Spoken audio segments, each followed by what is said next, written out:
भगवते वासुदेवाय। ॐ अज्ञानतिमिरन्दस्य ज्ञानाञ्जनशलाकया चक्षुरुन्मीलितं येन तस्मै श्रीगुरुवे नमः। श्रीचैतन्यमनोभीष्टं स्थापितं येन भूतले स्वयं रूपः कदा मह्यं ददाति स्वपदान्तिकम्। वन्देऽहं श्रीगुरु श्रीयुतापदकमलं श्रीगुरुं वैष्णवांश्च श्रीरूपं साग्रजातं सहगना रघुनाथान्वितं सजीवं साद्वैतं सावधूतं परिजनसहितं कृष्णचैतन्यदेवं श्रीराधाकृष्णपादान् सहगना ललिता श्रीविशाखान्वितांश्च नमो विष्णुपादाय कृष्णपृष्ठाय भूतले श्रीमते भक्तिवेदांत स्वामिनिति नामिने नमस्ते सरस्वते देवे गौरवाणी प्रचारिणे निर्विशेष शून्यवादी पाश्चात्य देशतारिणे नमो महावदानाय कृष्ण प्रेम पदायते कृष्णाय कृष्ण चैतन्य नामने हरितशे नमः। नमो महावदानाय कृष्ण प्रेम पदायते कृष्णाय कृष्ण चैतन्य नामने हरितशे वाञ्छाकल्पतरुभ्यश्च कृपा सिन्धुभ्यैव च पतितानां पावनेभ्यो वैष्णवेभ्यो नमो नमः। जय हो श्री कृष्ण चैतन्य प्रभु नित्यानंदा श्री अद्वैत गदाधर शिवासादि गौर भक्त वृंद। हरे कृष्णा कृष्ण कृष्णा हरे हरे, हरे राम राम राम हरे हरे। हरे कृष्णा कृष्ण कृष्णा हरे हरे, हरे राम राम राम हरे हरे। हरे कृष्णा कृष्ण कृष्णा हरे हरे, हरे राम राम राम हरे हरे। हरे कृष्णा आप सभी को। हम विराट रूप 11वां अध्याय में आप सभी का स्वागत है। कल हमने क्या किया था? कल हमने 11 अध्याय शुरू किया था। 11वां अध्याय में हम क्या कर रहे हैं? विराट रूप भगवान का विराट रूप। भगवान ने विराट रूप क्यों दिखाया? क्योंकि अर्जुन सभी कलयुग के लोगों के लिए एक दृष्टांत प्रस्तुत करना चाहते थे कि कोई भी अगर ये कहे कि मैं भगवान, जो कि भगवान ने ये बताया है 1 से लेकर के 9वें अध्याय तक बताया, 10वें अध्याय तक बताया है कि भगवान इतने महान क्यों हैं? ठीक है। और अगर कोई ये कहता है कि मैं भगवान हूँ, तो उसको उसके दृष्टांत के लिए भगवान क्या है, अर्जुन ने क्या किया? उन्होंने बोला कि आप अभी तक तो भगवान को सैद्धांतिक फिलोसॉफिकल रूप में आपने बता दिया कि भगवान, अब इसको व्यवहारिक रूप में करके दिखाइए कैसे लोगों को पता चले। ठीक है। तो अर्जुन को जरूरत नहीं थी, हम जैसे पदजीवों के लिए अर्जुन ने ऐसा किया कि आगे के युगों में कोई अगर अपने आप को भगवान कहता है तो उसको जरूर बोलिए कि वो अपना विराट रूप दिखाए। भगवान अपना विराट रूप दिखाते हैं, इसमें सभी देवता गण, ऋषिगण, महर्षि, सारा ब्रह्मांड उनको दिखता है, आगे पीछे वर्तमान सब कुछ दिखता है। ठीक है। तो उससे बहुत आश्चर्यचकित रहते हैं, क्योंकि वो एक ऐसा दृश्य है उनके सामने जो जिसका ना आदि है, ना मध्य है, ना अंत है। इतने सारे अनेक बाहु वक्त्र नेत्रम, बहुत सारे आंख, बहुत सारे बाह, हाथ, बहुत सारे पेट, बहुत सारे मुख, देवतागण, ब्रह्मा जी, शिव जी, सारे देवता, ऋषिगण, सब वो उनके इस रूप में दिखते हैं। अब हम इसको आगे पढ़ते हैं। आगे भगवान, देखिए अब आगे, अभी तक तो अर्जुन क्या थे? भयभीत हो रहे थे। अब अर्जुन थोड़ा सा भय आने लगेगा। क्यों भय भय आएगा? वो हम लोग पढ़ेंगे। अर्जुन, भगवान एक ऐसा रूप दिखाएंगे जो भयभीत। हमने कल देखा था कि ऋषिगण, देवतागण सब लोग भयभीत होना शुरू हो गए थे। अभी देखिए वो क्यों भयभीत हुए थे।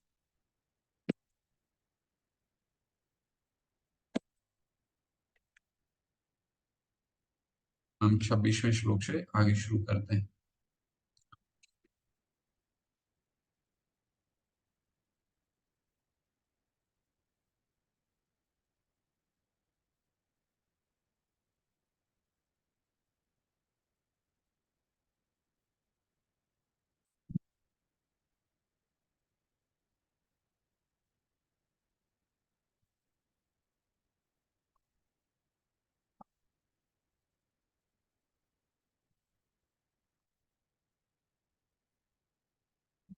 अभी तक वो भयभीत हो रहे थे, ठीक है? भयभीत हो रहे थे कि देखिए 25वें में उन्होंने क्या बोला था, हे देवेश, अभी तक तो विराट रूप उन्होंने देख लिया, अब ऐसा रूप दिखाने वाले हैं जिससे वो भयभीत होने वाले हैं, ठीक है? चलिए, अभी दाँत वगैरह दिखा रहे थे, अभी देखिए क्या है, क्या रूप वो क्या है?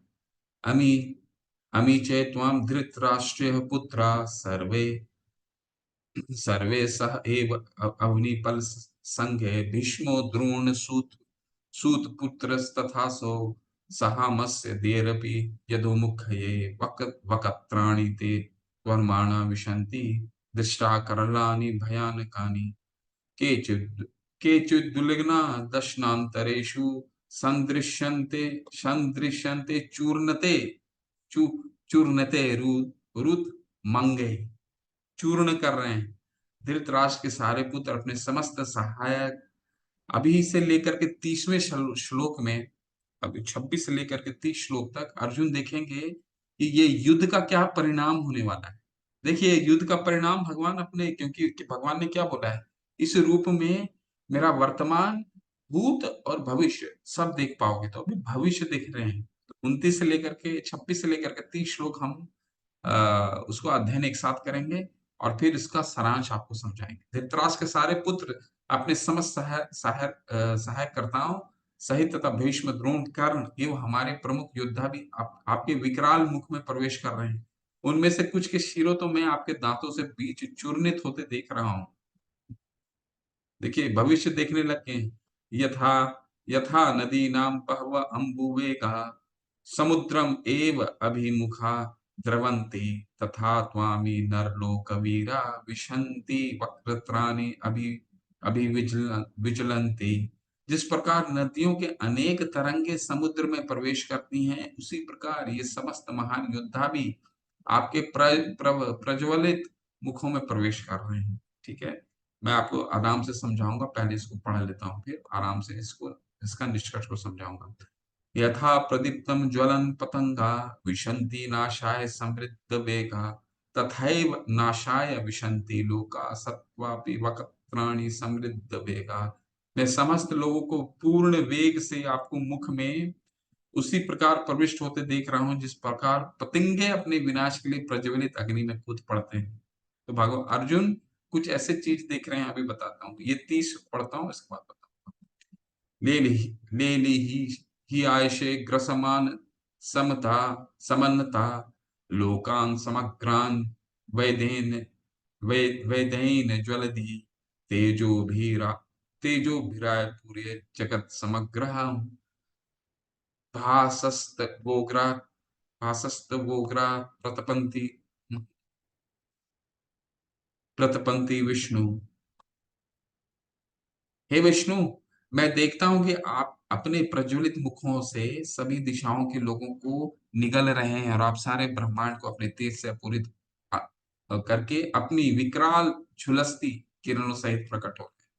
तो अर्जुन यहाँ 26 से लेकर के 30 श्लोक में क्या देख रहे हैं, भगवान के मुख के अंदर जितने भी कौरव सेना के जितने भी उनके कौरव सेना के लोग हैं, चाहे वो भीष्म पितामह हो या उनके गुरु द्रोण हो या कर्ण हो, दुर्योधन हो, जितनी भी सेना हो, उनके दांतों के बीच चूर्णित होते देख रहे हैं, ठीक है? और चूर्णित होते देख रहे हैं, और इसका उदाहरण दृष्टांत कैसे दिया जा रहा है, जिस तरह समुद्र में अनेक नदियां मिलती हैं, या फिर पतंगे जो होते हैं ना, पतंगे अब दिवाली में आप देखते होंगे, पतंगे जब ठंड के समय थोड़ा सा होता है, दिवाली के समय में, कि अब जहां भी रोशनी होती है तो पतंगे अपनी मृत्यु की ओर चले जाते हैं। मृत्यु क्या है उनका, वही रोशनी जिनसे वो आकर्षित होते हैं, वहीं पे चले जाते हैं, और सुबह आप देखेंगे वो सारे के सारे पतंगे मरे पड़े रहते हैं। तो भगवान अर्जुन यहाँ क्या देख रहे हैं कि जितने उनकी कौरव के सेना है, ये मारे जा रहे हैं, ठीक है? ये मारे जा रहे हैं। अर्जुन भयभीत हो जाते हैं क्योंकि भविष्य पहले दिखा रहे हैं। भगवान आने वाला कल को पहले दिखा रहे हैं कि सारे के सारे कौरव सेना मारे मारे जाएंगे, ठीक है? और उसका दृष्टांत उदाहरण के रूप में भगवान बता रहे हैं कि देखिए जिस तरह एक पतंगा जो है अ, अग्नि रोशनी के सामने जाता है और मर जाता है, ठीक उसी तरह ये सारे के सारे मारे जा रहे हैं। अब अर्जुन ये रूप देख करके अर्जुन भगवान से प्रश्न कर रहा है। देखिए कि ये रूप आपका है क्या? ये क्या चीज़ है? अभी तक तो आपने विराट रूप दिखा लिया, ये क्या चीज़ दिखा रहे हैं आप? जहाँ पे सारे के सारे लोग मारे जा रहे हैं। ये देखिए। आख्याहि मे को आख्याहि मे को भवानुग्रह रूपो नमोस्तुते देवेवरः प्रसीद विज्ञातुमिच्छामि भवन्तमादाः न हि प्रजानामि तव प्रवृत्तम्। हे देवेश, कृपा करके मुझे बतलाइए कि इतने उग्र रूप में आप कौन हैं? मैं आपको नमस्कार करता हूँ, कृपया करके मुझ पर प्रसन्न हो, आप आदि भगवान हैं। मैं आपको जानना चाहता हूँ क्योंकि मैं नहीं जान पा रहा हूँ कि आपका प्रयोजन क्या है। अब डर गए, भयभीत हो गए। अब तक तो आश्चर्यचकित थे। कल हमने क्या पढ़ा था कि भगवान को देख करके वो रूप पूरा उसमें देवता गण, ब्रह्मांड इतना विकराल रूप पर वो देख के आश्चर्यचकित थे, परंतु आज भयभीत हो गए क्योंकि उनके जितने सेना थे, उनके जितने भी विरोधी सेना थे, सारे के सारे मारे जा रहे थे। ठीक है? तो अब अर्जुन पूछ रहे हैं कि ये क्या है भगवान? ये कौन-सा रूप है आपका? ये अग्र रूप कौन-सा है? तो ये अब दूसरा रूप हम देखने वाले हैं भगवान का। उनका नाम है काल रूप। ये काल रूप क्या है? श्री भगवान उवाच, बहुत महत्वपूर्ण वर्ष है ये। अगले 2 वर्ष बहुत महत्वपूर्ण है। 32 से लेकर के 34 भगवान बताएँगे कि वो ये रूप क्या है, ठीक है? और ये रूप वो दिखा क्यों रहे हैं अर्जुन? ये भी इम्पोर्टेंट है, ये भी महत्वपूर्ण है। देखिए, श्री भगवान उवाच खलु अस्मिन् लोकक्षय कृत प्रविधो लोकान् स्मर्तां स्माहर्तुम् इह प्रवृत्ति रीते अपि त्वां न भविष्यन्ति सर्वे ये अवस्थिता प्रत्यनेकेषु योद्धा। बहुत इंपॉर्टेंट। समस्त जगतों का विनिष्ट करने वाला काल हूँ मैं। ये यहाँ समस्त लोगों का विनाश करने के लिए आया हूँ। तुम्हारे पांडवों के सिवा दोनों पक्षों के या सारे योद्धा मारा जाएंगे। भगवान अपना काल रूप दिखा रहे हैं। ये जो घड़ी देखते हैं, यही भगवान का रूप है। ये कोई साधारण रूप नहीं है। हम हर हर दिन हम कभी भी अपने पुराने जीवन में नहीं जा सकते। तो हमारा हमारा जीवन कैसा है? हम अपने मृत्यु के तरफ अग्रसर हो रहे हैं। तो इसको काल रूप बोलता है। काल रूप भगवान कहते हैं ये मेरा काल रूप है, जो घड़ी है वो काल रूप है। मतलब कि काल भगवान का ये जो रूप है, ये ये रूप क्यों भगवान रहता है? इसमें सब लोग की गति मृत्यु गति को प्राप्त होना तय है। आज हो कल हो परसों, ये तय है, ठीक है? और ये रूप भगवान क्यों दिखा रहे हैं? भगवान यहाँ देख बोल रहे हैं, ये जो मेरा काल रूप है, इसमें सारे के सारे लोग मारे जाएँगे, सिर्फ तुम 5 पांडवों बच जाओगे, ठीक है? ये भगवान का काल का रूप है, जो समय जो घड़ी है, वही है ये रूप। जैसे घड़ी-घड़ी घड़ी जो है, वो पास करता जा रहा है, वैसे ही हमारा जीवन जो है, कम होता जा रहा है और मृत्यु के निकट हम आते जा रहे हैं, ठीक है? जिस दिन से हमारा जन्म होता है छोटे से बच्चे के रूप में, हम ओल्ड ही होते हैं, या 6 month old, 1 year old, 2 year old, 3 old, कभी भी यंग नहीं होते। तो हम अपने जीवन के अंत तक पहुँचने का घड़ी जो है, वो काल है। लेकिन ये भगवान ने दिखाया क्यों है? तस्मात् मुचिष्टो यशो लभस्व जीत्वा शत्रुं भुञ्जस्व राज समृद्धम् मय्येव ते निहिता पूर्वमेव निमित्त मात्रम भाव सव्यसाचिन्। देखिए बहुत इंपॉर्टेंट, बहुत महत्वपूर्ण है कि भगवान ने एक काल रूप दिखाया क्यों? अतः उठो, लड़ने के लिए तैयार हो और यश अर्जित करो। अपने शत्रुओं को जीत कर संपन्न राज का भोग करो। यह सब मेरे द्वारा पहले से ही मारे जा चुके हैं। कितना में इम्पोर्टेंट है।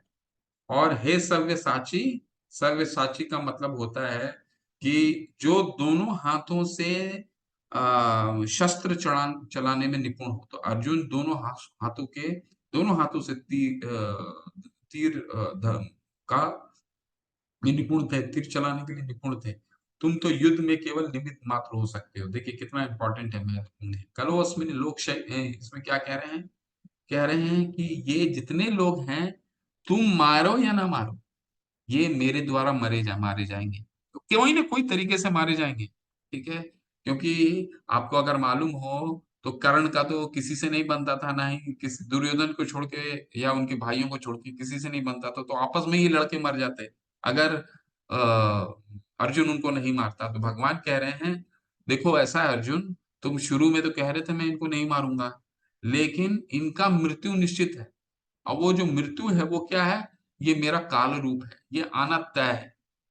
तो तुम क्या करो, तुम उठो और इन पे विजय पाने का यश अर्जित करो। तो अर्जुन को अब उन्होंने कोई उनके पास विकल्प नहीं छोड़ा। अर्जुन को बोला, पहले तो उन्होंने सब कुछ समझा दिया कि क्यों युद्ध करना है, ये धर्म शास्त्र है। अब ये इस तरह से समझा रहे हैं कि देखो, काल मेरा जो रूप है, इनको मृत्यु गति तो प्राप्त होना निश्चित है। तुम मारोगे तो ठीक है, नहीं भी मारोगे तो इनकी मृत्यु होगी।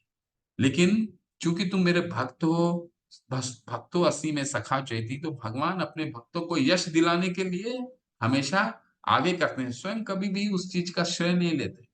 चाहे वो हनुमान जी हो या यहाँ अर्जुन हो, तो भगवान अपने भक्तों को आगे करते हैं और उनको यश दिलाने के लिए कहते हैं कि तुम जाओ, तुम इनको मारने का क्रेडिट लो, तुम इनको मारने का श्रेय लो। तो ये कारण है भगवान का काल रूप दिखाना। ठीक है, क्योंकि अर्जुन को बताना चाहते हैं कि उनकी मृत्यु तो निश्चित है।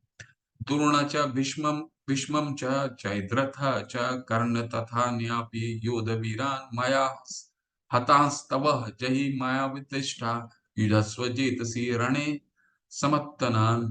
द्रोण, भीष्म, जयद्रथ, कर्ण तथा अन्य महान योद्धा पहले ही मेरे मेरे द्वारा मारे जा चुके हैं, अतः उनका वध करो और तनिक भी विचलित न हो। तुम केवल युद्ध करो, युद्ध में तुम अपने शत्रु को परास्त करो। ठीक है, तो भगवान ने ये निष्कर्ष दे दिया कि वो काल रूप में क्यों दिखाना चाहते हैं। ठीक है, अब आगे के जो श्लोका हैं, अब यहाँ पे अर्जुन इतने भयभीत हो गए हैं कि अब अर्जुन भगवान का महिमा मंडन करेंगे, थोड़ा प्रार्थना करेंगे। ठीक है, प्रार्थना करने के बाद अर्जुन बोलेंगे, आप मुझे वही रूप दोबारा दिखाइए जो जिस रूप में मैं आपको पहले देखता था। ठीक है, तो वो थोड़ा प्रार्थना सुनते हैं। संजय उवाच एतत् श्रुत्वा वचनं केशवस्य कृताञ्जलि कृताञ्जलि वरे भवान् कीर्ति नमस्कृत्वा भूय एवाह कृष्णं सदा सकद्रन्द भीत भीत प्रणमय। संजय ने धृतराष्ट्र से कहा, हे राजा, भगवान के मुख से इन वचनों को सुनकर कांपते हुए अर्जुन ने हाथ जोड़कर उन्हें बारंबार नमस्कार किया। फिर उनसे भयभीत होकर अवरुद्ध स्वर में कृष्ण से इस प्रकार कहा। अब अर्जुन जो है, संजय कह रहे हैं धृतराष्ट्र से कि अब अर्जुन जो है भयभीत हो गए। पहले तो आश्चर्यचकित हो गए, विराट रूप देख करके, काल रूप देखकर भयभीत हो गए, क्योंकि मरना तो अब तो उनका सारा शंका दूर हो गया। वो सोच रहे थे वो भोक्ताराम है। भगवान ने तीसरे अध्याय में क्या बोला था? भोक्ताराम यक तपसाम सर्वलोक महेश्वरम। मैं भोगता हूँ। अर्जुन समझ रहे थे कि मैं भोगता हूँ हो जाऊंगा, और उनको अगर मैंने इनको नहीं मारा तो ये बच जाएंगे। यही सोच रहे थे ना अर्जुन, इसलिए मारना नहीं चाह रहे थे ना कि इनको बचा लूंगा मैं। ठीक है, इसलिए दया का भाव आ रहा था। परंतु भगवान की नियति ऐसी है कि इनका मरना तय है। ठीक है, तो हम कभी भी भोक्ता नहीं हो सकते। इसीलिए भगवान यहाँ पे बिल्कुल स्पष्ट रूप में बता दे रहे हैं कि हमें कोई प्रयास करने की आवश्यकता नहीं है। भगवान के निर्देशों के अनुसार अगर हम चलेंगे, उनकी प्रसन्नता के लिए कार्य करेंगे, तो हम हमारे हमारे में कोई भी कर्मों का फल जो है, हम उसके भुगता नहीं है। वो यहाँ पे उन्होंने क्लियर कर दिया। अर्जुन उवाच स्थाने ऋषिकेश तव प्रकृतया जगत् जगत् प्रहर्षति अनुरजेत चे रक्षासिं भीतानि दिशो द्रवन्ति सर्वे नमस्यन्ति च सिंह सिंहा। अर्जुन अभी बहुत अच्छे अच्छे शब्दों का इस्तेमाल करेंगे और अपनी पुरानी जो सखा उन्होंने सखा जो दोस्ती का व्यवहार किया था भगवान के साथ, वो सब स्मरण करेंगे और स्मरण कर करके प्रार्थना भी करेंगे कि देखिए, पुराने समय में मैं आपके साथ खेलता था, आपको हे ग्वाला, हे यादव करके बुलाता था, और उसका पश्चाताप करेंगे कि देखिए, मैं एक भगवान के साथ खेल रहा था और उनको इस तरह से बोलता था। देखिए, अर्जुन ने कहा, हे ऋषिकेश, आपके नाम के श्रवण से सारा संसार हर्षित होता है और सभी लोग आपके प्रति अनुरक्त होते हैं। यद्यपि सिद्ध पुरुष आपको नमस्कार करते हैं, किंतु असुर गण भयभीत हैं, इधर-उधर भाग रहे हैं। यह ठीक ही हुआ है। तो तो अर्जुन प्रार्थना कर रहे हैं, भगवान को महिमा मंडित कर रहे हैं। कस्मात् चे कस्मात् ते चे न मेर महात्मानः गर्येषे ब्राह्मणो अपि दिक्कृते अनंत देवेश जगत निवास त्वमक्षरम सदस्तम तत्परम यत्। हे महात्मा, आप ब्रह्मा से भी बढ़कर हैं, आप आदि सृष्टा हैं, तो फिर आपको सादर नमस्कार क्यों न करें। हे अनंत देवेश, हे जगत निवास, आप परम शोध अक्षर कारणों के कारण तथा इस भौतिक जगत के परे हैं। तो अभी महामंडन चल रहा है भगवान, ठीक है, जिसको सारांश में कह करके मैं बताऊंगा। त्वम आदिदेव पुरुष पुराण सत्वमस्य विश्वस्य परम निधानम वेतासि वेदम च परम च धाम त्वया तंत विश्वम अनंत रूपः। है मुझे आप आदि देव। तो ये पूरा अपने को फिर वापस से रिपीट करेंगे। जो श्लोक अपन बता दो, हमको इस श्लोक में ये चीज समझ में नहीं आई तो वापस से समझा। बहुत वंदना करवाया था बोले चाची। हरे कृष्णा, कोई प्रश्न है क्या?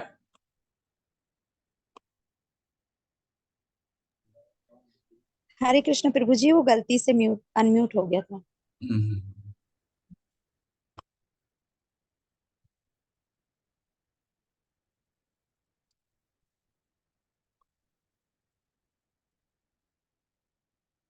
आप आदिदेव सनातन पुरुष, अभी प्रार्थना चल रहा है, भगवान को महिमा मंडन कर रहे हैं अर्जुन। आप आदिदेव सनातन पुरुष तथा इस दृश्य जगत के परम आश्रय हैं। आप सब कुछ जानने वाले हैं और आप ही सब कुछ हैं जो जानने योग्य हैं। आप भौतिक गुणों से परे परम आश्रय है अनंत रूप। यह संपूर्ण दृश्य जगत आपसे व्याप्त है। वैसे तो 10वें अध्याय में ही अर्जुन ने भगवान को बोल दिया था क्या, परम परम परम धामम पवित्रम परमम भवाम पुरुषम शाश्वतम दिव्यम आदि देवम अजम विभुम। ठीक है, आप परम भगवान है। इस प्रार्थना को जब उन्होंने विराट रूप देखा, काल रूप देखा, और वो ये उन्होंने ये भी देख लिया कि अब मेरे पास कोई विकल्प नहीं, तो भगवान को पूर्ण रूप से प्रार्थना कर रहे हैं। वायुयम वायुयम न अग्नि वरुण शशांक प्रजा प्रजापतिस्तत्त्वं प्रपितामहश्च नमो नमस्तेऽस्तु सहस्रकृत्वः पुनश्च भूयो अपि नमो नमस्ते। आप वायु हैं तथा परम नियंता है, आप अग्नि हैं, जल हैं तथा चंद्रमा हैं, आप आदि ब्रह्मा हैं और आप प्रपितामह हैं। अतः आपको हजार बार नमस्कार, पुनः नमस्कार है।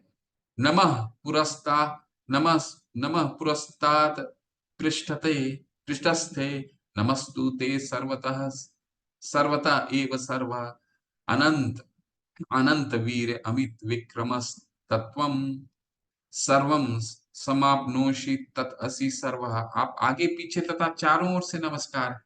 हे श्री शक्ति, आप अनंत पराक्रम के स्वामी हैं, आप सर्वव्यापी हैं, अतः आप सब कुछ हैं। अभी अर्जुन आगे, अभी देखिए इसमें अब लेमेंट कर रहे हैं। लेमेंट का क्या मतलब है?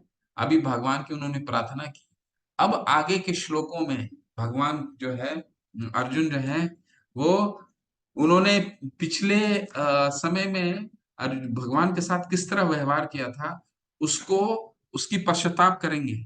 ठीक है, कि वो भगवान के साथ खेल रहे थे और भगवान को हे यादव हे सखा करके बुला रहे थे, तो उसका पश्चाताप देखिए क्या है भगवान।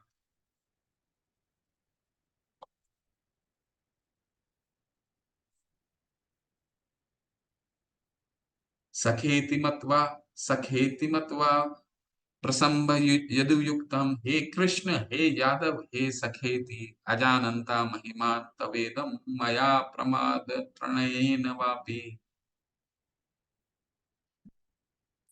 यच स्वाहस अर्थम असत् कृतो असि विहारस्य विहारस्ययान संभोजनेषु एक एको अथवा अपि अच्युत तत् समक्षम तताक्ष्मये त्वाम महम प्रमेयम प्रमेयम।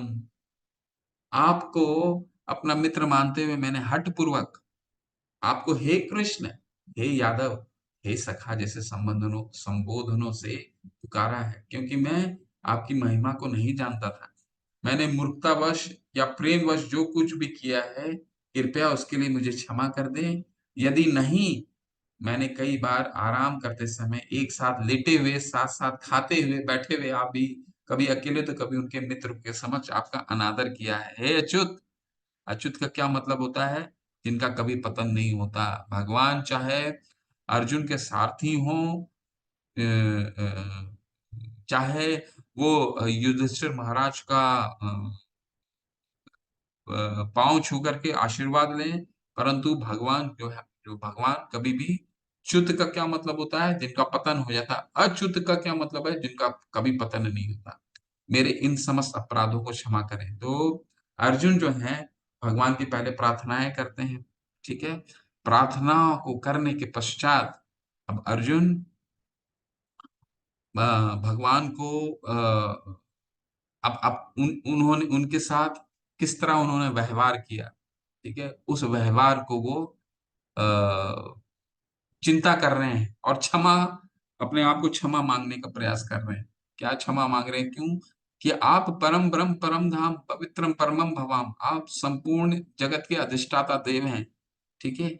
और ये मेरी समझ के बाहर था जब मैं आपको हे सखा, हे यादव कर के बुलाता था। और मित्रों के जब मित्र आपस में खेलते हैं तो एक-दूसरे का अपमान भी करते हैं। इसी तरह खेलते हैं जब उस अगर मित्र का ऐश्वर्य के बारे में नहीं मालूम है, तो अर्जुन कह रहे हैं कि आपको मैं किस तरह का अपमान भी करता था, ठीक है? तो ये कह कर के अर्जुन अभी लैमेंट कर रहे हैं थोड़ा। पितासि लोकस्य चराचरस्य त्वमस्य पूज्यस्य गुरुर्गरि गुरुर्गरीयान् न न त्वत्तसमो अस्ति अभ्यधिक कुतो अन्यो लोके त्रय अपि अप्रीतम प्रभावः। आप इस चर तथा अचर संपूर्ण दृश्य जगत के जनक हैं। आप परम पूज्य महान आध्यात्मिक गुरु हैं। न तो कोई आपके तुल्य है, न ही आपके समान हो सकता है।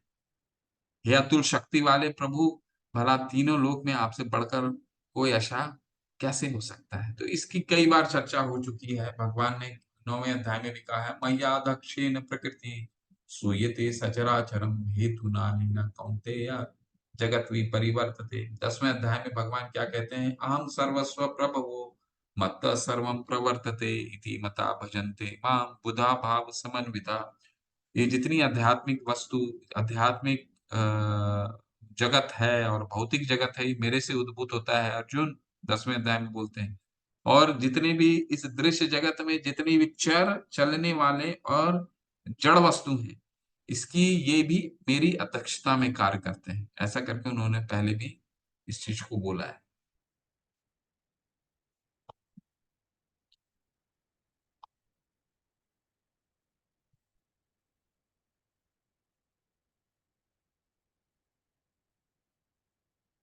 तस्मात् प्रणमय तस्मात् प्रणय प्रणिधाय कायं प्रसादये प्रसादये त्वाम् अहं मीशं मियङम् पितेव पुत्रस्य सखेव सख्युं प्रियः प्रियाहर्षि देव सोढुम्।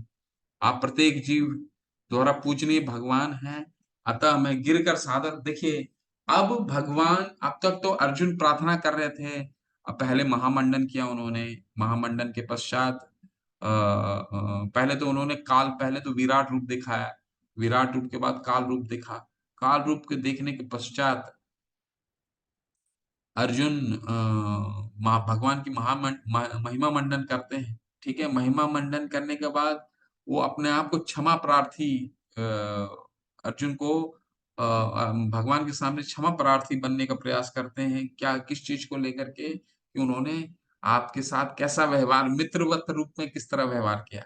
अब आगे आने वाले 2-3 श्लोकों में अर्जुन भगवान से प्रार्थना करके बोलेंगे कि आप मुझे वही रूप में दोबारा आप आ जाइए, जिस रूप में मुझे प्रसन्नता मिलती, ठीक है?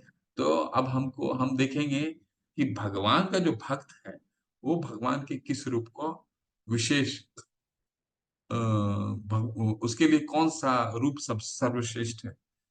आप प्रत्येक जीव द्वारा पूजनीय भगवान हैं, अतः मैं गिरकर सादर प्रणाम करता हूँ और आपकी कृपा की याचना करता हूँ।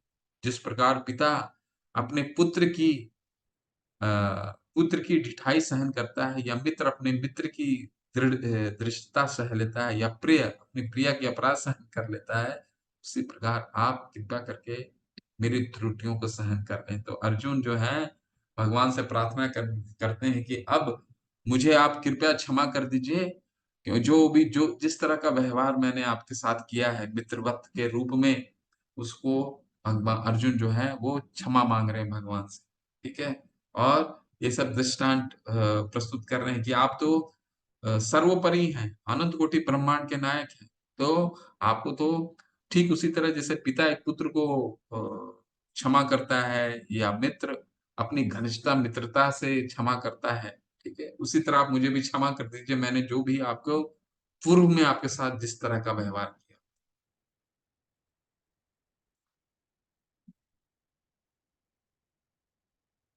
अदृष्टपूर्वं हर्षितस्मि दृष्ट्वा भयेन च प्रवृत्तिं मनो मे तदेव तदेव मे दर्शय देवरूपं प्रसिद्ध देवेश जगत निवास। पहले कभी न देखे गए आपके विराट रूप का दर्शन करके मैं पुलकित हो रहा हूँ, किंतु साथ ही मेरा मन भयभीत भी हो रहा है। पुलकित क्यों हुए? उन्होंने विराट रूप दिखाया तो पुलकित थोड़ा-सा आश्चर्य हुआ उनको, पुलकित भी हुए, क्यों? क्योंकि भगवान ने कहा था कि मेरे से ही देवतागण और महर्षिगण आते हैं। तो भगवान ने तो 10वें अध्याय में कह दिया था, ना विदुम सुरगानाम, ना महर्षि च शर्वशः, ना मैं विदुम सुरगानाम महर्षि च न शर्वशः, अहम आदि देवानाम, यानी मेरे से ही सारे देवता और महर्षि आते हैं। तो 10वें अध्याय में भगवान ने कहा, 11वें अध्याय में अपने अंदर दिखाया, तो इससे और खुश हो गए, आश्चर्यचकित हो गए अर्जुन, लेकिन साथ ही साथ भयभीत भी हुए। क्या? काल रूप देख करके, ठीक है? तो अब क्या कह रहे हैं भगवान से, अब प्रार्थना क्या कह रहे हैं? अतः आप मुझ पर कृपा करें और हे देवेश जगत निवास, अपना पुरुषोत्तम भगवत स्वरूप पुनः, ठीक है? भगवत स्वरूप कौन सा स्वरूप? भगवान के 2 स्वरूप हैं भगवत स्वरूप, अब वो स्वरूप आ रहा है, ठीक है? देखिए कितना सुंदर ये अध्याय है, और जब अभी तक तो आपको ये अध्याय भगवत गीता का भगवत गीता क्यों है, भगवत गीता आपको मन में प्रश्न हो रहा होगा कि ये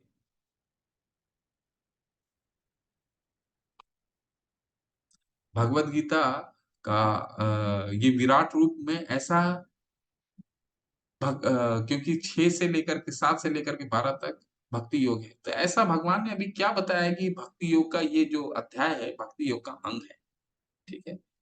तो अब हम देखेंगे कि ये जो अध्याय है, भक्ति का अंग क्यों? ठीक है? अब अर्जुन जैसे भक्त क्या चाहता है? भगवान को उसी रूप में देखना चाहता है, जिस रूप में वो प्रेम करता है। विराट रूप से तो डर गए वो। भयभीत हो गए। तो इसलिए मंदिरों में आप कभी भी भगवान के विराट रूप नहीं देखेंगे, जिसमें आप ब्रह्मांड हैं, भगवान के देवतागण हैं, भगवान का सुंदर रूप, भगवान का द्विभुजा रूप, भगवान का बांसुरी वादन राधा रानी के साथ भगवान का बांसुरी वादन, बांसुरी ली में सुंदर भगवान का वेणु कवंतम अरविंद दलाय तक्षम, ब्रह्मा जी कहते हैं कि भगवान का बहुत विशद वर्णन है। परंतु आप कभी भी विराट रूप भगवान का कहीं किसी भी मंदिर में छवि में, क्योंकि वो भयभीत करता है। तो भक्तों को कौन-सा क्या प्रसन्न आता है? अपना पुरुषोत्तम भगवत स्वरूप पुनः दिखाएँ। पुरुषोत्तम का क्या मतलब है? हम पढ़ेंगे अगले अगले सप्ताह आपको पुरुषोत्तम योग भी हम अध्ययन करेंगे। 15वां अध्याय है, पुरुषोत्तम योग, पुरुष में सबसे उत्तम। ठीक है? भगवान को कह रहे हैं आप दोबारा पुरुषोत्तम रूप में मुझे आइए। किराटिनं गदीं चक्रहस्ता मिच्छामि त्वां द्रष्टुमहं तथैव तनेव रूपेण चतुर्भुजेन सहस्रबाहु भव विश्वमूर्ते। हे विराट रूप, हे सहस्त्रभुज भगवान, मैं आपके मुकुटधारी चतुर्भुज रूप का दर्शन करना चाहता हूँ। देखिए, भगवान का भक्त भगवान को किस रूप में दर्शन करना चाह रहा है? चतुर्भुज रूप में, नारायण के रूप में, जिसमें आप अपने चारों हाथों में शंख, चक्र, गदा तथा पद्म धारण किए हुए हैं। मैं उसी रूप को देखने की इच्छा रखता हूँ। ये कौन है? शिरोदक्षाय विष्णु, भगवान का नारायण रूप। लेकिन भगवान का इस रूप से भी अभी अर्जुन प्रसन्न नहीं होने वाले हैं। नारायण कहाँ रहते हैं? वैकुंठ में रहते हैं। इससे ऊपर कौन सा धाम है? गोलोक धाम। ठीक है, सबसे ऊपर के धाम में जाएंगे, अभी तो वैकुंठ तक पहुंचे हैं। और लेकिन अभी तो भगवान अर्जुन जो है वो भगवान से मांग रहे हैं, भगवान से प्रार्थना कर रहे हैं, मुझे दिखाइए पुरुषोत्तम रूप, मुझे दिखाइए चतुर्भुज रूप। भगवान क्या दिखाते हैं वो समझते हैं। अब देखिए आ गया भगवान क्या दिखाएंगे। श्री भगवान उवाच मय्या प्रसन्नेन तवाजुर्नेदं रूपम पर दर्शितम आत्मयोगात् तेजोमयम विश्वम अनंतम अनंतमाधम यन्मे यत में त्वत अन्येन न दृष्ट पूर्वम। भगवान ने कहा है अर्जुन, मैंने प्रसन्न होकर अपनी अंतरंगा शक्ति के बल पर तुम्हें इस संसार में अपने इस परम विश्व रूप का दर्शन कराया है। इसके पूर्व अन्य किसी ने इस असीम तथा तेजोमय आदि रूप को कभी नहीं देखा। तो ये जो विराट रूप है, ये सर्वप्रथम पहली बारी भगवान दिखा। हालांकि उन्होंने विश्व रूप पहले भी दिखाया है, लेकिन इतना विस्तार से नहीं। कब कब कब दिखाया है? जब यशोदा माँ भगवान से कहती हैं, जब छोटे बाल होते हैं तो उनको मिट्टी खा लेते हैं, मिट्टी खा लेते हैं तो बोलते हैं अपने मुंह मुंह खोलो, तुम क्या खाए हो दिखाओ। तो भगवान जब अपना मुंह को ऊपर करते हैं, खोलते हैं, तो सारा ब्रह्मांड दिखता है। तो छोटे से उन्होंने ट्रेलर के रूप में विश्व रूप दिखाया। कहाँ कहाँ दिखाया? एक तो वहां दिखाया, और दूसरा कहाँ? संधि सभा में जब गए थे तो दुर्योधन को भी उन्होंने विश्व रूप दिखाया था, परंतु इतना विस्तार से ये सर्वप्रथम अर्जुन को वो दिखा रहे। ठीक है, और यहाँ पे ये क्या कह रहे हैं अभी? ये रूप देखना भी बहुत भगवान अभी बताएंगे ये रूप के बारे में। न वेद न वेद यज्ञेन अध्ययन दाने न च क्रिया भिन्न तपो भी उग्रे एवं रूपे शक्य अहम नृलोके दृष्टु दृष्टुम त्वत् अनेन करु कुरु प्रवीरा। हे कुरुश्रेष्ठ, तुमसे पूर्व मेरे इस विश्व रूप को किसी ने नहीं देखा, क्योंकि मैं न तो वेदाध्ययन के द्वारा, न यज्ञ दान पुण्य या कठिन तपस्या द्वारा इस रूप में संसार में देखा जा सकता। देखिए, तो हम क्या कह रहे हैं? हम भगवान को देखने की चेष्टा करते हैं, और भगवान यहाँ बहुत ही स्पष्ट रूप में बता रहे हैं। ठीक है, कि मैं वेदाध्ययन, हमने 8वें अध्याय के अंत में क्या पढ़ा था कि वेदेषु सर्व कि वेदों का अध्ययन, सभी वेदों का अध्ययन का फल, तपस्याओं का फल, दान का फल, वेदेषु यज्ञेषु तपेषु चैव ज्ञानेषु यत् पुण्य फलम प्रतिष्ठम। तो दान करने का फल, सब का फल, अगर हम सिर्फ भगवान की भक्ति करते हैं वो सारा फल स्वतः ही प्राप्त हो जाता है। लेकिन यहाँ पर उससे एक कदम आगे चलते हुए भगवान कहते हैं कि तुम कुछ भी कर लो, कितनी भी भगवत गीता स्वयं उठा करके पढ़ने का प्रयास करो, यज्ञ कर लो, दान कर लो, पुण्य कर लो, कठिन तपस्याएं कर लो, लेकिन मेरी भक्ति नहीं करोगे तो मुझे इन दो चक्षुओं से देखना तो बहुत मुश्किल है। भगवान का क्या योग्यता है भगवान को देखने का, वो हम आगे देखेंगे। ठीक है, परंतु सामान्य रूप से कितना भी तपस्या कर लें, वेदों को शास्त्रों को पढ़ लें, भगवान को नहीं जान पाएंगे। कैसे जानेंगे? अभी भगवान बताएंगे। माते व्यथा मा च विमूढ़ भावो दृष्ट्वा रूपम घोरम मिंगम मेदमा वपेत भी प्रीतमना पुनस्तत्वम तदेव मे रूपमिदं प्रपश्य। तुम मेरे भयानक रूप को देखकर अत्यंत विचलित एवं मोहित हो गए हो। अब इसे समाप्त करता हूं। भगवान अब इसको बंद करने वाले हैं। हे मेरे भक्त, तुम समस्त चिंताओं चिंताओं से पुनः मुक्त हो जाओ। तुम शांत चित्त से अपना इच्छित रूप देख सकते हो। भगवान अब यहाँ पे घोषित कर दिए। अर्जुन ने क्या बोला? मुझे चतुर्भुज रूप दिखाइए, पुरुषोत्तम रूप दिखाइए। इस रूप से मैं भयभीत हूँ। तो भगवान भी उनको अब ये रूप को बंद कर रहे हैं, विराट और काल रूप को। तो भगवान का भक्त कौन सा रूप देखना पसंद करता है? भगवान का चतुर्भुज रूप, भगवान का द्विभुज रूप। ठीक है, तो ये यहाँ पे ये चीज क्लियर होता है। तो ये अध्याय आप सोच रहे होंगे क्यों भक्ति योग का भाग है? क्योंकि भगवान बताएंगे अभी कि अभी उन्होंने कि भगवान को देखना किन आंखों से हम देख सकते हैं भगवान। संजय उवाच इति अर्जुनं वासुदेव तथा उकत्वा स्वकं रूपं दर्शमाश भूयः अश्वास्याम आस च भीतमेनं भूत्वा पुनः सौम्य वपु महात्मा। संजय ने धृतराष्ट्र से कहा, अर्जुन से इस प्रकार कहने के बाद अर्जुन कृष्ण ने अपने असली चतुर्भुज रूप प्रकट किया और अंत में दो भुजाओं वाला रूप प्रदर्शित करके भयभीत अर्जुन को धैर्य बंधा। भगवान यहाँ पे पहले तो दो भुजा चार भुजा रूप में आते हैं, इसके बाद दो भुजा रूप में आ जाते हैं। तो देखिए भगवान ने क्या कहा था, जितनी भी आध्यात्मिक जगत है वो सब मेरे से उद्भूत होती है। तो भगवान की जितनी भी रूप है वो सारे के सारे भगवान की द्विभुजा रूप से प्रकट होती है, चाहे वो नारायण हो चाहे विराट। आज दिख गया ना, एक ही रूप से ही सारा प्रकट हो रहे हैं ना। ठीक है, फिर वापस वो द्विभुजा रूप में चले आए। द्विभुजा रूप में ही थे पहले, तब अर्जुन ने उनसे प्रश्न किया कि मुझे विराट रूप दिखाइए। तो अर्जुन को फिर वही द्विभुजा रूप से उन्होंने विराट रूप दिखाया, काल रूप दिखाया।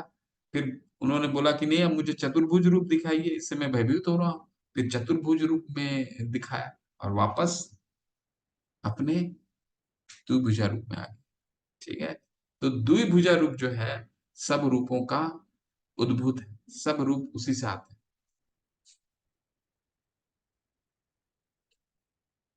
अर्जुन उवाच दृष्टं वेदं मानुषं रूपं तव सौम्यं जनार्दन इदा इदानीम अस्मि सर्वन्तं सचेता प्रकृतिम गतः। जब अर्जुन ने कृष्ण को उनके आदि रूप में देखा तो कहा, हे जनार्दन, आपके इस अतीब सुंदर मानवीय रूप को देखकर मैं अब स्थिर चित्त हूँ और मैंने अपनी प्रकृति अवस्था प्राकृत अवस्था प्राप्त कर ली। प्रसन्न हो गए अर्जुन। भक्त को क्या चाहिए? भक्त हमेशा किससे प्रसन्न होता है? भगवान के चतुर्भुज रूप, भगवान के द्विभुज रूप से प्रसन्न होता है, जो अर्जुन यहाँ बता रहे। अब भगवान बताने वाले हैं कि मुझे किन आंखों से तुम देख सकते हो, मुझे देखने का क्या तरीका है।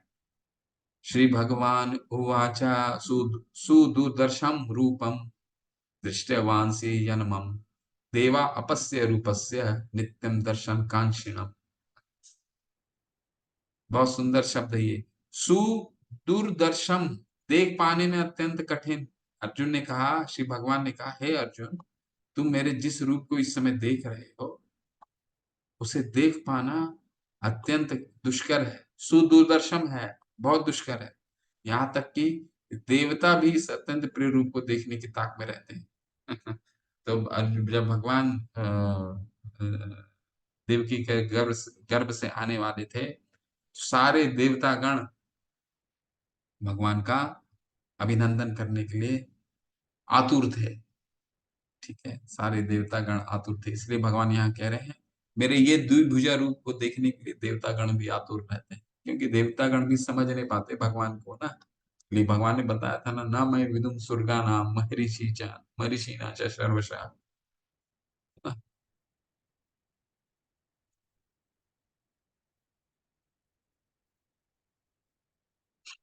ना हम वेदर्न तपसा ना दानेन च चेजयः शक्य एवं विदो दृष्टुम दृष्टवांसी माम यथा। तुम अपने दिव्य नेत्रों से जिस रूप को दर्शन कर रहे हो उसे उसे ना तो वेदाध्ययन से, न कठिन तपस्या से, न दान से, न पूजा से ही जाना सकता है। कोई इन साधनों के द्वारा मुझे मेरे रूपों में नहीं देख सकता। तो अभी भगवान अपनी सुदूरदर्शन दोबारा बता रहे हैं। तो कैसे देख सकते हैं भगवान? चलिए, ये आ गया, ये अंतिम के 2 श्लोक जो हैं, बहुत महत्वपूर्ण हैं और अध्याय को क्यों विराट रूप जो है भगवान का, ये भक्ति योग का भाग क्यों है, ये इससे हमें पता चलता है। भक्त्या त्वनन्या शक्या अहम एवं विधो अर्जुना ज्ञातुम दृष्टुन तत्त्वेन प्रविष्टुं च परम तपः। हे अर्जुन, केवल अनन्य भक्ति, त्वनन्या शक्य, केवल अनन्य भक्ति द्वारा मुझे उस रूप में समझा जा सकता है। कौन से अनन्य भक्ति? मनमना भव मद भक्तो मध्याजी माम नमस्कुरो। ठीक है, मनमना अनन्य भक्ति जो मुझे उस रूप में समझ सकता है जिस रूप में मैं तुम्हारे समक्ष खड़ा हूँ, और इसी प्रकार मेरा साक्षात दर्शन भी किया जा सकता है। केवल इसी विधि से तुम मेरे ज्ञान के रहस्य को पा सकते हो। किस विधि से? भगवान की प्रीतिपूर्वक सेवा करके, भगवान की अनन्य भक्ति करके ही हम भगवान को सर्वस्व देख सकते हैं। इन आँखों से तो नहीं देख सकते और समझ भी नहीं सकते। इन आँखों से समझने का प्रयास करेंगे तो भगवान ने स्वयं कह दिया है कि मुझे नहीं समझ पाओगे। तो हम 1 बार या 2 बार या 3 बार गीता पढ़ करके अगर ये सोचें कि हमें समझ में आ जाएगा, तो प्रभुपाद जी कहते हैं कम से कम 6 बार पढ़ना होगा। तब हम इस अनन्य भक्ति की तरफ हम इसको समझ सकते हैं। भगवान की अनन्य भक्ति है क्या? ठीक है? भगवान की अनन्य भक्ति बहुत सरल है। 9वें अध्याय में भगवान ने बता दिया है, मेरे अनन्य भक्ति बहुत सरल है। अगर तुम कर्मी हो, तो क्या करना होगा? जो कुछ खाते हो, जो कुछ करते हो, जो तपस्या करते हो, जो कुछ करते हो, वो यत् करोषि यतश्नासि यत् जुहोषि ददासि यत्। यत् तपस्यसि कौन्तेय तत् कुरुष्व मदर्पणम्। अगर कर्मी हो, शुरुआत कर रहे हो, तो जो कुछ कर रहे हो, करते हो, मुझे अर्पित करते हुए करो। धीरे-धीरे, धीरे-धीरे तुमको अपने फल के प्रति आसक्ति कम होने लगेगी, तो मेरे में प्रेम बढ़ने लगेगा। प्रेम बढ़ने लगेगा, तो एक समय ऐसा आएगा जब मन्मना भव मद्भक्तो मद्याजी माम नमस्कुरु, तब उस समय तुम मेरा मनमना, हर समय मेरा चिंतन कर सकते हो। तो ये है अनन्य भक्त। और अनन्य भक्त के साथ भगवान, और उन भक्तों का भगवान चरित्र कैसे कहते हैं और क्या चरित्र है उनका? 10वें अध्याय में भी हमने पढ़ा है ना, उनका चरित्र क्या है? वो सततम कीर्तन करते हैं। सततम कीर्तयन्तो माम यतयन्तश्च दृढ़व्रता। ठीक है? और अपने भक्ति में दृढ़ रहते हैं। सततम भगवान का नाम लेते हैं। सततम भगवान के भक्ति में दृढ़ रहते हैं। ठीक है? और ये अनन्य भक्ति का लक्षण है। केवल इसी विधि से तुम मेरे ज्ञान के रहस्य को पा सकते हो। इसी प्रकार मेरा साक्षात दर्शन भी किया जा सकता है। ठीक है? और भगवान की और कोई भी तरीके से दर्शन करना हमारे लिए दुर्लभ है।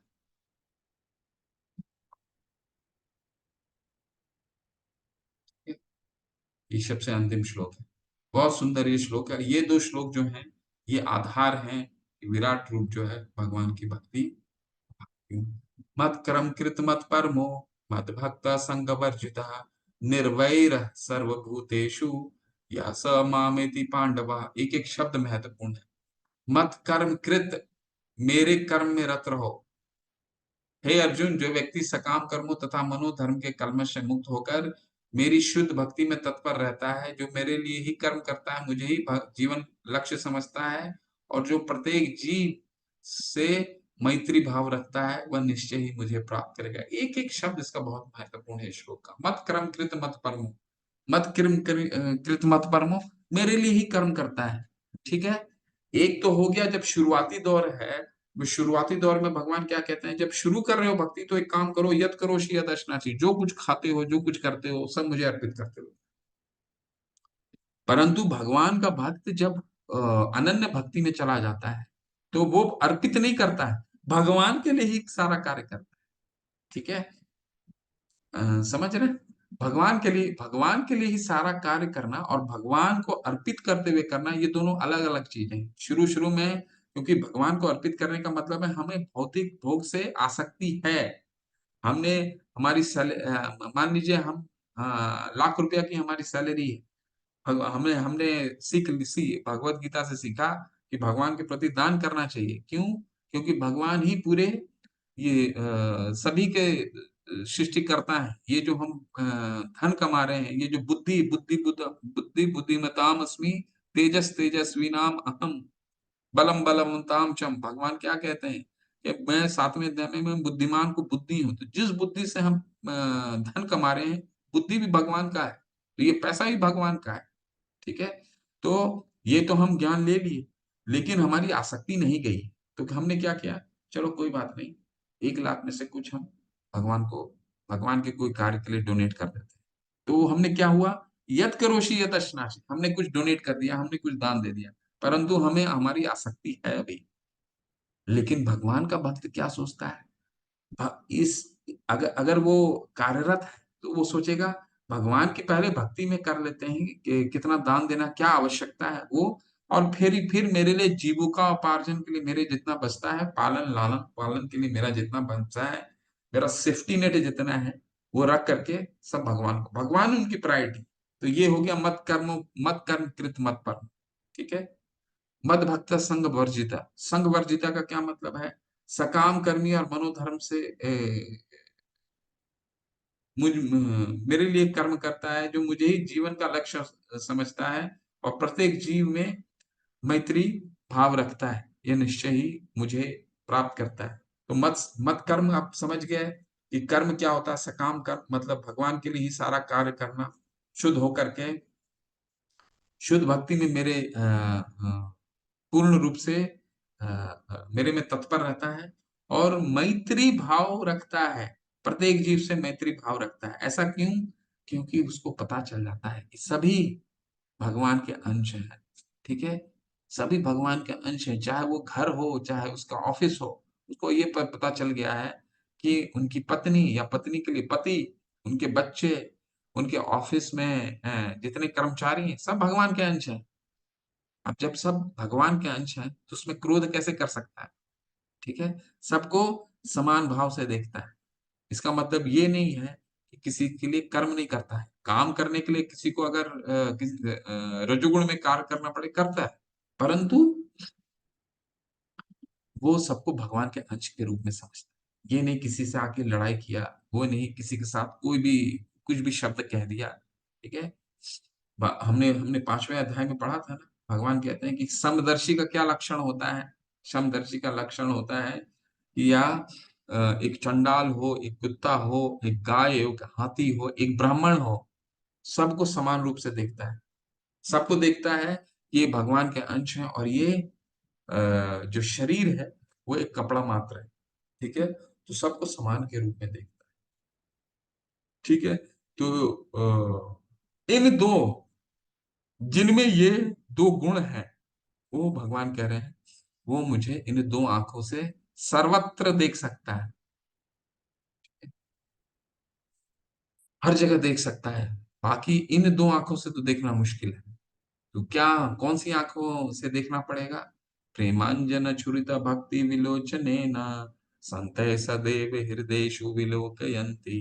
भगवान ब्रह्मा जी कहते हैं, सिर्फ और सिर्फ प्रेम के अंजन से और प्रेमांजन छुरित भक्ति विलोचनेन, यानी भक्ति के आँखों से ही हम भगवान को दर्शन कर सकते हैं, इन आँखों से नहीं कर सकते।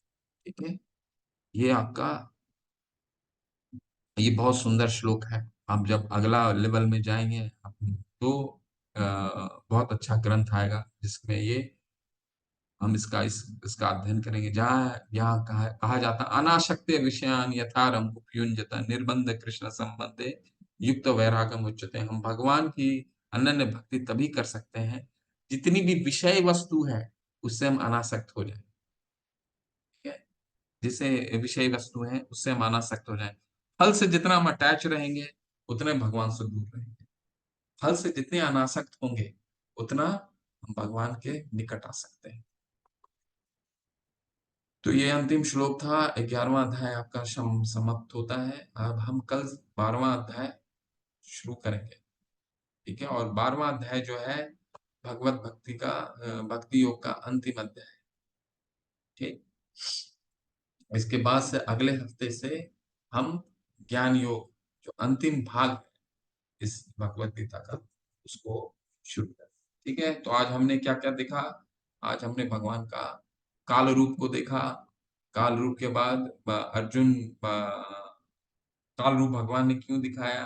क्योंकि काल रूप क्या, पहले अर्जुन पूछते हैं ये काल रूप क्या है? तो भगवान बोलते हैं ये काल मेरा रूप, कलो अस्मिन लोक क्षय कृत प्रविदो, ये काल रूप मेरा है, लोकान स्मरताम इह प्रवृत्ति, यानी ये जो काल रूप है ये सबका विनिष्ट करने वाला है अर्जुन, और ये सबका मृत्यु, सबको अंत करने के लिए काल रूप है। और तुम पांचों को छोड़ करके, पांच पांडव को छोड़ के सारे के सारे मारे जाएंगे। ठीक है, तो भगवान ये रूप क्यों दिखाते हैं? क्योंकि तस्मात् मुत्तिष्ठ यशो लभस्व। ठीक है, भगवान कहते हैं कि तुम उठो, युद्ध करो, और इनको मारने का, युद्ध को जीतने का श्रेय लो, निमित्त मात्रम भव सब साचिन, और निमित्त मात्र बनो। ठीक है, भगवान तो ऑलरेडी सबको मार चुके हैं, तुम एक यश, तुम इनको मार करके यश ग्रहण करो। ठीक है, ऐसा कह करके उन्होंने काल रूप दिखाया। फिर अर्जुन ने भगवान की महिमा मंडन किया, और फिर उनसे प्रार्थना की कि मैं भयभीत हूँ, मुझे वही चतुर्भुज रूप में आप अपने आप को स्वयं को प्रकट कीजिए भगवान। और फिर वो लमेंट भी करते हैं कि मैं आपके साथ, आप तो परम भगवान हैं, और आपके साथ मैंने इस तरह व्यवहार किया सखा के रूप में। ठीक है, तो मुझे क्षमा कर दीजिए। भगवान फिर उनको बोलते हैं कि तुम, आप चतुर्भुज रूप में मुझे, क्योंकि वो वही रूप मुझे प्रिय है। भगवान फिर चतुर्भुज रूप में आते हैं, और लगे हाथ दो भुजा रूप में भी आ जाते हैं, प्रकट होते हैं, और कहते हैं कि मेरे कोई भी रूप, चाहे वो विराट रूप हो, काल रूप हो, चतुर्भुज रूप हो, द्विभुज रूप हो, कोई भी रूप को इन दो आंखों से नहीं देख सकते। तो किन आदों से? भक्ता तो अनन्या शक्या अहम एवं विदो अर्जुना, केवल अनन्य भक्ति के द्वारा ही तुम मुझे प्राप्त कर सकते हो। और अनन्य भक्ति कैसे करना है? वो अंतिम श्लोका है, मत कर्म कृत मत परमो मत भक्त संग वर्जिता। ठीक है, तुम जो भी कर्म करते हो मेरी मेरी प्रसन्नता के लिए करो। ठीक है, संग वर्जिता। ठीक है, हरे कृष्णा। जगत गुरु शिल प्रभुपाद की जय। किसी का कोई प्रश्न है, कोई संशय है, कुछ पूछना चाहते हैं, पूछ सकते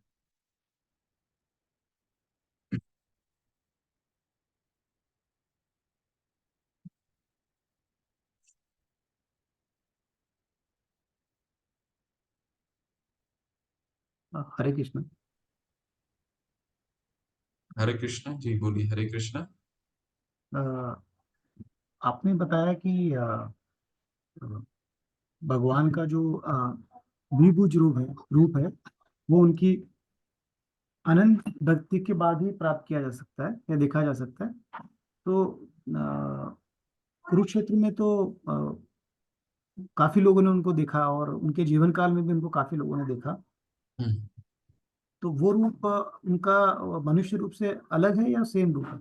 उनको भगवान रूप में कोई समझ ही नहीं पाया ना, महाभारत में कहाँ समझ पाए। पांच पांडवों को छोड़ करके सभी तो भगवान को एक सामान्य मनुष्य के रूप में देख पा रहे थे। उन पांच पांडव भगवान का भक्त ही उनको भगवान के रूप में स्वीकार करते हैं, नहीं तो वो तो स्वयं विश्व रूप भी दिखाया उन्होंने दुर्योधन को, दुर्योधन तो वो भी नहीं माना। वो तो छोड़ दीजिए, यहाँ पे जो चार बैठे हुए हैं, तीन लोग बैठे हुए हैं, उसमें अर्जुन है, संजय है, धृतराष्ट्र है। तो धृतराष्ट्र ये भी जानते थे कि भगवान कोई, कृष्ण कोई सामान्य नहीं है। ठीक है, उनमें असीम शक्ति है, फिर भी भगवान के रूप में वो स्वीकार नहीं करते, और उनको क्यों?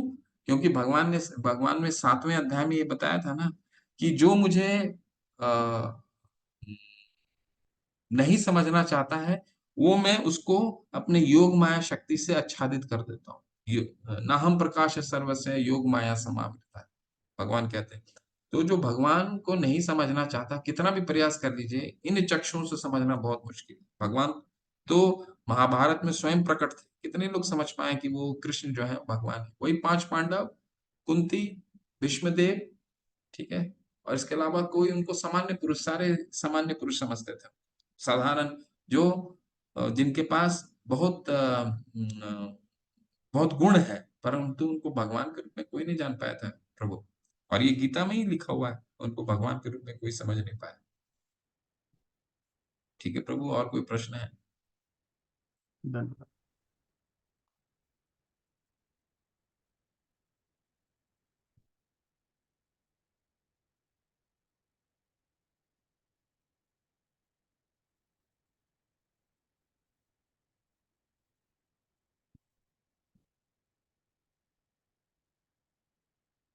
कोई प्रश्न नहीं है। आप लोग अपने असाइनमेंट्स करते रहिए, है ना? ठीक ठीक है, चलते हैं। वाञ्छाकल्पतरुभ्यश्च कृपा सिन्धुभ्येव च पतितानां पावनेभ्यो वैष्णवेभ्यो नमो नमः। अनंत कोटि वैष्णव वृंद की जय, श्रील प्रभुपाद की जय, नमाचार्य हरिदास ठाकुर की जय। हरे कृष्ण। आप सभी को